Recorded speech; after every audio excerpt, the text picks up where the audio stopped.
Most intelligent people fail at building wealth not because they lack financial knowledge, but because they misunderstand the hidden psychology that drives every financial decision. The average investor underperforms the market by nearly 3% annually, not due to poor stock selection or bad timing, but because of behavioral patterns they never recognize. What if the real obstacle to financial freedom isn't your income or your investment strategy, but the quiet psychological forces that compound beneath your awareness every single day? Today we're exploring 18 compounding lessons that quietly build wealth. Patterns so subtle they operate below the conscious mind, yet determine your entire financial trajectory. These aren't quick fixes or market tricks.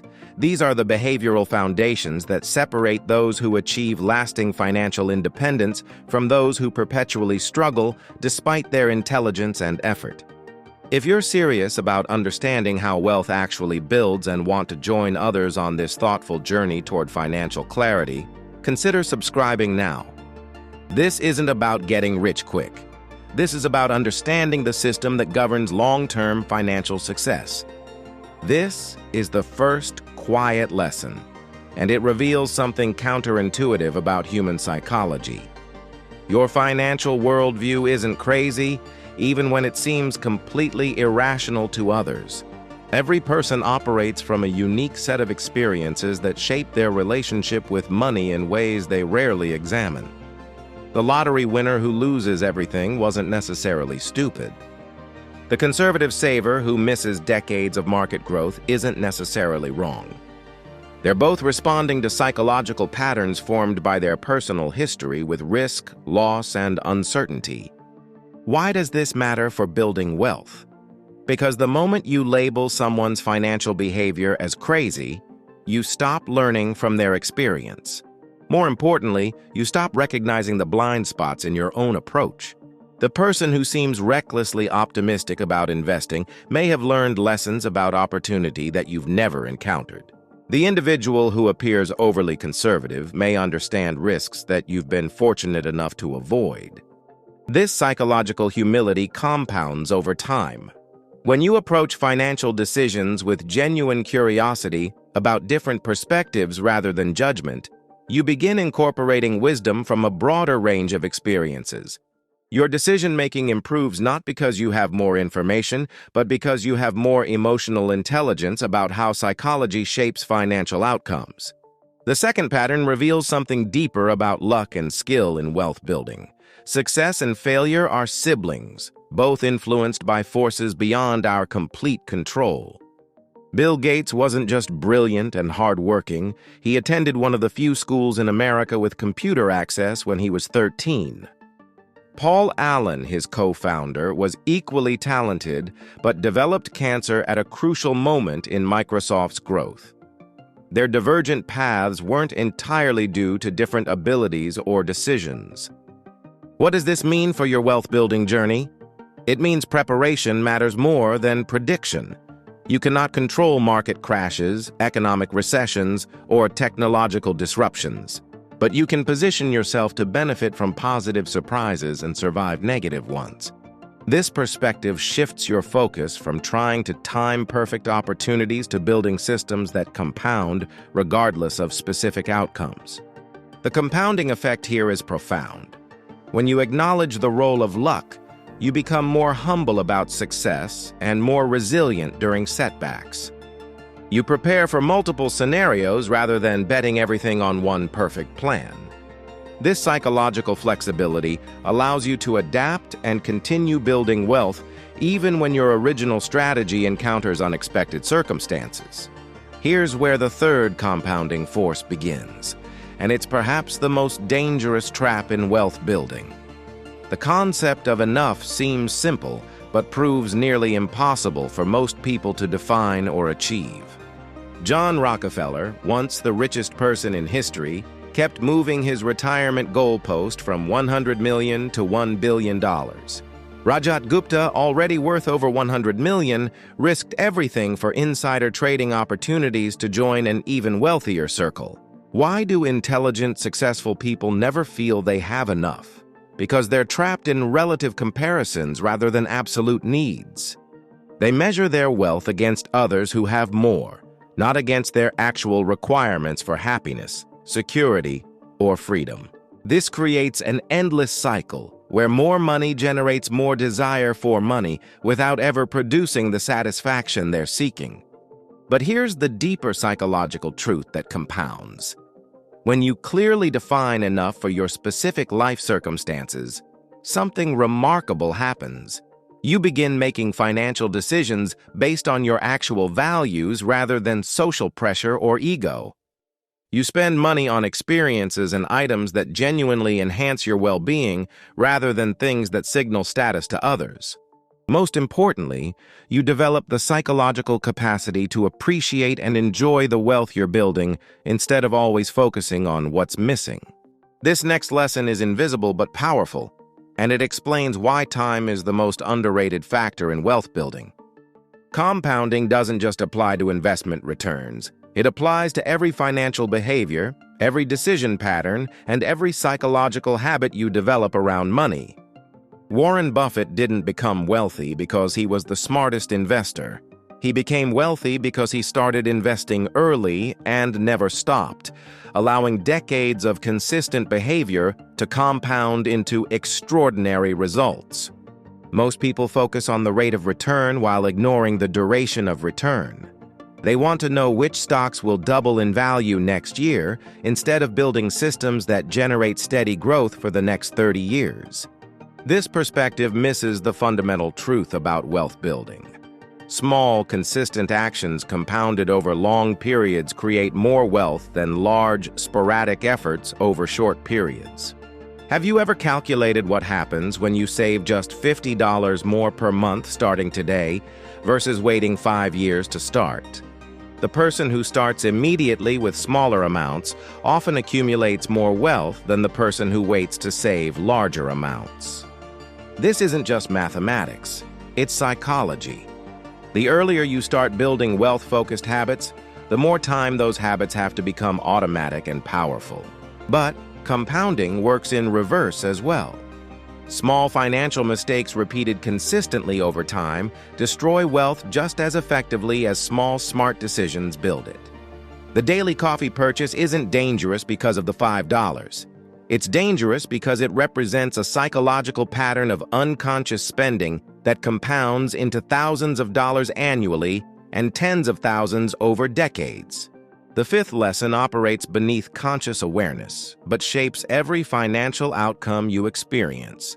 Getting wealthy requires different skills than staying wealthy, and most people never make this psychological transition.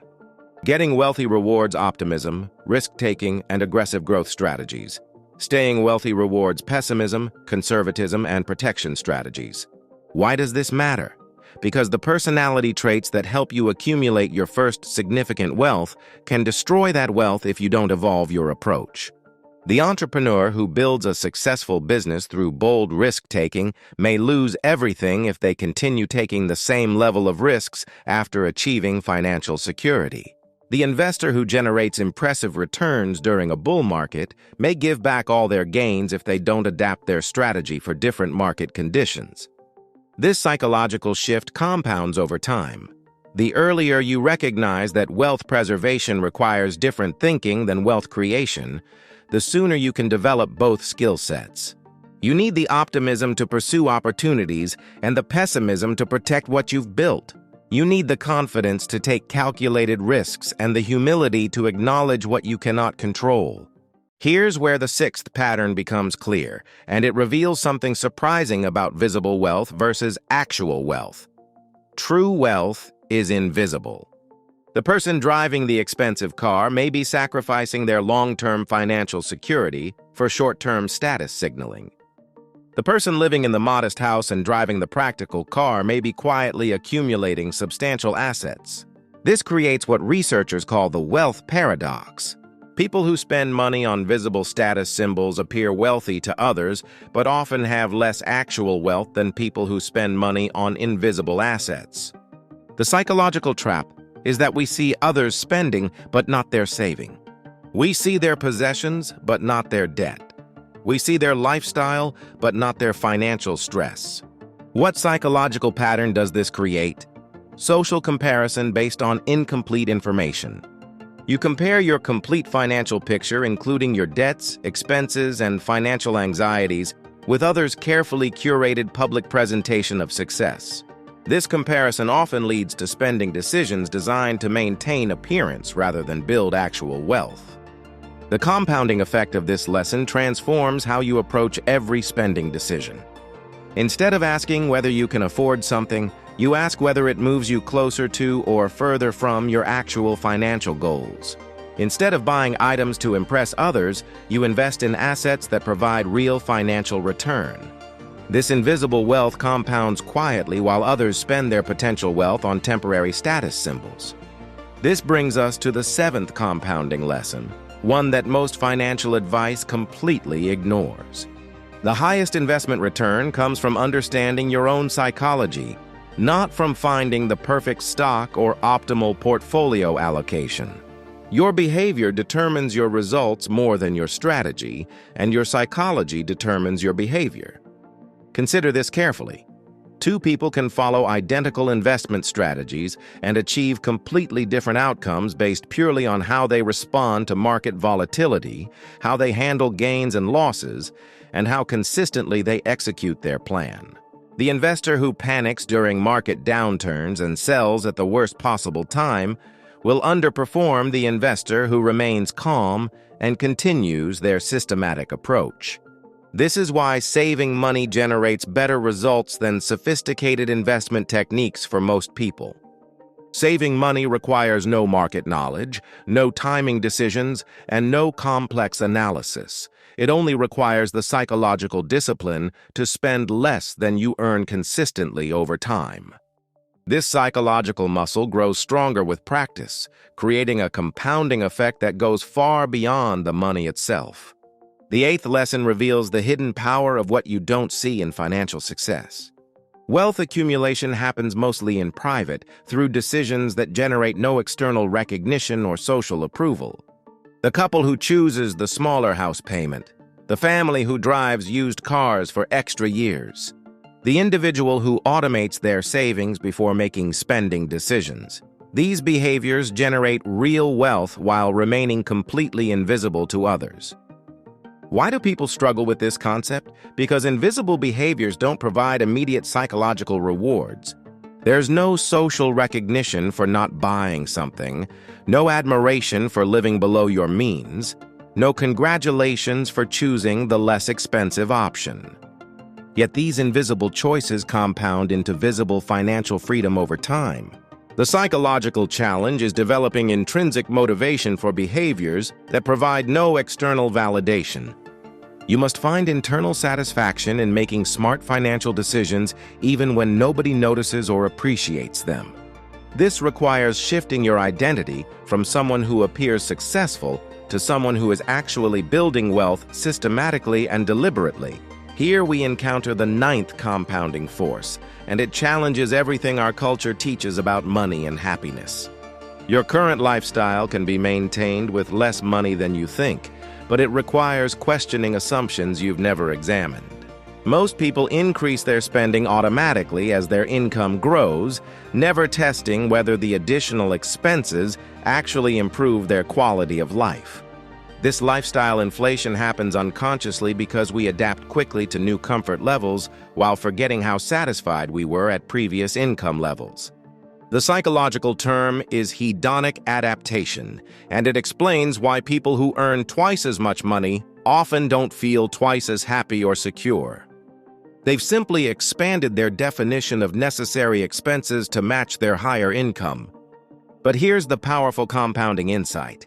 Every dollar you don't spend on lifestyle inflation can be directed toward wealth building instead. The person who maintains a $50,000 lifestyle while earning $75,000 has $25,000 annually for saving and investing. Over decades, this creates substantially more wealth and genuine security than the person who increases their lifestyle to match every income increase. The 10th lesson illuminates a psychological pattern that destroys more wealth than any market crash or economic recession. Social comparison drives most financial decisions, often unconsciously and almost always destructively. You don't compare your financial situation to the global population or even the national average. You compare it to your immediate social circle, your colleagues, your neighbors, and the curated success stories you encounter on social media. This creates what psychologists call the comparison trap. No matter how much wealth you accumulate, there will always be someone in your extended social network who appears to have more. If you base your financial decisions on keeping up with these comparisons, you'll spend your entire life chasing other people's definitions of success rather than building your own financial independence. What makes this pattern particularly destructive is that it targets your ego rather than your rational decision-making. The desire to appear successful often conflicts directly with the behaviors that create actual success. The money spent on impressing others is money not invested in your future financial freedom. The compounding solution requires developing what researchers call internal scorecard thinking. You measure your progress against your previous financial position and your specific goals rather than against other people's apparent achievements. This psychological shift allows you to focus your financial resources on what actually matters to your life instead of what looks impressive to others. And to make this journey effortless, we're building the Trip to Wealth Command Center, a Google Sheet system that brings your income, spending, investing, and net worth together in one place. It's your personal strategy hub, designed to expose money leaks, highlight growth opportunities, and show how small decisions compound into real wealth. Join the early access list below and secure a discount as an early supporter. Every wealth system needs a strategy. This is where yours begins. The 11th compounding lesson addresses something that most people discover too late in their financial journey. Your relationship with money will evolve throughout your life, and the financial plan you create today needs flexibility for the person you'll become tomorrow. The goals that motivate you at 25 may seem irrelevant at 45. The lifestyle you want at 30 may feel excessive or insufficient at 50. This creates a planning paradox. You need specific financial goals to create motivation and direction, but you also need psychological flexibility to adapt those goals as your values and circumstances change. The solution isn't to avoid planning. The solution is to build adaptability into your planning process. How does this compound over time? People who maintain rigid financial plans often become frustrated and abandon their wealth-building efforts when life circumstances change. People who build flexible systems that can accommodate different goals and priorities maintain consistent progress even as their specific objectives evolve. The 12th lesson reveals a truth that most financial education ignores completely. Every investment strategy involves costs that go beyond fees and expenses. There are psychological costs, opportunity costs, time costs, and stress costs that determine whether you'll actually execute your plan consistently over time. The investment approach that looks optimal on paper may be completely wrong for your psychological makeup and life circumstances. If a strategy creates anxiety that disrupts your sleep or requires time and attention you don't have, those hidden costs will eventually cause you to abandon the approach regardless of its theoretical returns. What does this mean for building wealth? It means the best financial strategy is the one you can actually follow for decades, not the one that promises the highest theoretical returns.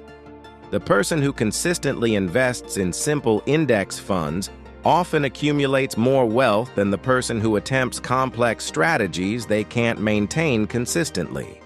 Here's where the 13th compounding pattern emerges, and it explains why some people build lasting wealth while others cycle through financial success and failure repeatedly.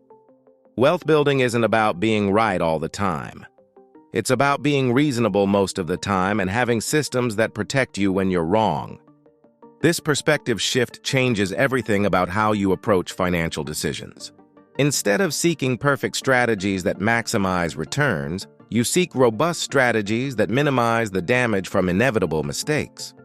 Instead of trying to predict exactly what will happen, You prepare for multiple scenarios and position yourself to benefit from uncertainty rather than be destroyed by it. The compounding effect of this approach is profound. Reasonable decisions made consistently over long periods create more wealth than brilliant decisions made sporadically. Patient, systematic behavior outperforms sporadic intensity every time in wealth building. The 14th lesson exposes a dangerous psychological trap that affects even sophisticated investors and successful entrepreneurs. Pessimism sounds smarter than optimism, feels more intellectually sophisticated, and receives more attention in media and social discussions. But pessimism is also expensive when it causes you to avoid opportunities or make defensive decisions based on fear rather than analysis. Why does pessimism feel so compelling? Because negative events happen quickly and dramatically, while positive progress occurs slowly and steadily. A market crash dominates headlines for weeks, while market growth over decades receives little attention. A business failure becomes a cautionary tale, while steady business success seems boring and unremarkable. This creates a psychological bias toward expecting negative outcomes, even when historical data suggests positive outcomes are more likely over long time periods. The person who avoids investing because they fear market crashes often loses more wealth to inflation and missed compound growth than they would lose in any single market downturn. The compounding solution requires balancing healthy skepticism with reasonable optimism. You acknowledge real risks while recognizing that progress and growth have been the dominant long-term trends in human history. You prepare for difficulties while positioning yourself to benefit from the continued advancement of technology, productivity, and human ingenuity. The 15th compounding lesson addresses something that every financially successful person eventually learns, often through expensive experience. Stories are more powerful than statistics in shaping financial decisions. But stories are also incomplete and misleading. The dramatic success story or cautionary failure that captures your attention represents one specific outcome under one specific set of circumstances, not a reliable guide for your different situation and time period. This is why financial media focuses on extreme examples rather than typical outcomes. The entrepreneur who built a billion-dollar company from nothing generates more attention than the thousands of people who built comfortable wealth through steady employment and consistent saving. The investor who lost everything in a speculative bet receives more coverage than the millions of people who built retirement security through simple diversified investing. What psychological pattern does this create? You make financial decisions based on vivid, memorable stories rather than relevant data and your specific circumstances. You avoid strategies that worked for most people because you remember the dramatic story of someone they didn't work for. You pursue strategies that worked for one person in unique circumstances that don't match your situation. The compounding correction requires developing what researchers call statistical thinking instead of anecdotal thinking. You base financial decisions on patterns that apply to many people over long periods rather than stories about specific individuals during specific time periods. Now we arrive at the 16th compounding truth, one that ties together many of the previous lessons. Real wealth provides something more valuable than any possession or experience. It provides control over your time and your decisions. The ability to choose how you spend your days, who you spend them with, and what projects receive your energy and attention is the ultimate form of wealth. This perspective completely changes how you evaluate financial trade-offs. Instead of asking whether you can afford something, you ask whether it moves you toward or away from greater control over your time. Instead of optimizing for maximum income, you optimize for maximum autonomy. Instead of accumulating possessions, you accumulate options. Why do most people miss this connection? Because they focus on the symbols of wealth rather than the substance of wealth. They want the lifestyle that appears wealthy rather than the freedom that actual wealth provides. They pursue income increases that require more time and create more obligations rather than building assets that provide passive income and greater independence. The 17th lesson reveals the ultimate compounding truth about building lasting wealth. Your identity shapes your financial behavior more than your knowledge, your strategy, or your circumstances. If you see yourself as someone who struggles with money, you'll unconsciously make decisions that confirm that identity. If you see yourself as someone who builds wealth systematically, you'll unconsciously make decisions that support that identity. This identity effect compounds because every financial decision either reinforces or challenges your self-concept. The person who identifies as financially responsible feels psychological discomfort when making impulsive purchases and psychological satisfaction when making smart financial choices. The person who identifies as someone who deserves luxury feels psychological discomfort when choosing less expensive options and psychological satisfaction when spending on premium items. The compounding power comes from aligning your financial identity with your financial goals. When building wealth becomes part of who you are rather than something you're trying to do, the behaviors become automatic. You don't need willpower or motivation to act consistently with your identity. You simply act in ways that feel natural and authentic to who you've become. Here we reach the 18th and final compounding lesson, the one that integrates everything we've explored. Financial independence isn't achieved through intensity, brilliance, or perfect timing. It's achieved through consistency, patience, and psychological clarity about what actually matters in your specific life. This means letting go of the fantasy that wealth building should be exciting, complex, or impressive to others. The most effective wealth building strategies are often boring, simple, and invisible. They require doing reasonable things consistently over long periods, rather than doing brilliant things occasionally during short periods. What makes this lesson so powerful? It removes the psychological pressure to find perfect strategies, perfect timing, or perfect opportunities. You can build substantial wealth through ordinary methods applied with extraordinary consistency. You can achieve financial freedom without taking extraordinary risks, making extraordinary sacrifices, or demonstrating extraordinary abilities. The real compounding happens when you embrace this ordinary path to extraordinary results. When you stop looking for shortcuts and start focusing on systems. When you stop trying to impress others and start building genuine security. When you stop chasing the next financial technique and start perfecting the basic behaviors that actually create wealth. These 18 compounding lessons work together to create something much more powerful than any individual strategy or technique. They create a psychological framework that supports consistent wealth-building behavior regardless of market conditions, economic circumstances, or life changes.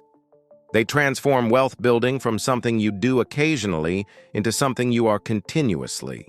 The person who understands these lessons doesn't just accumulate money.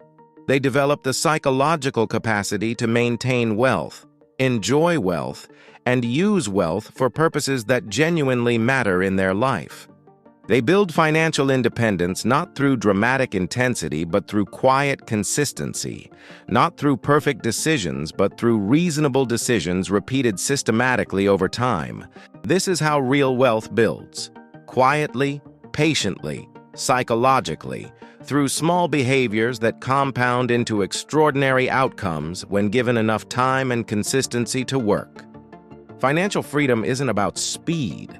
It's about clarity, stability, and the psychological wisdom to let time and compound growth create the security and independence you're seeking. And there you have it, the 18 compounding lessons that quietly build wealth. If you found value today, I highly recommend watching my next video. Don't forget to like, share, and subscribe to our channel. Also, feel free to leave your comment below, especially if this video made you think differently. I appreciate your support more than you know. Until next time, stay consistent, stay patient, and stay winning. See you in the next one, Money Magician.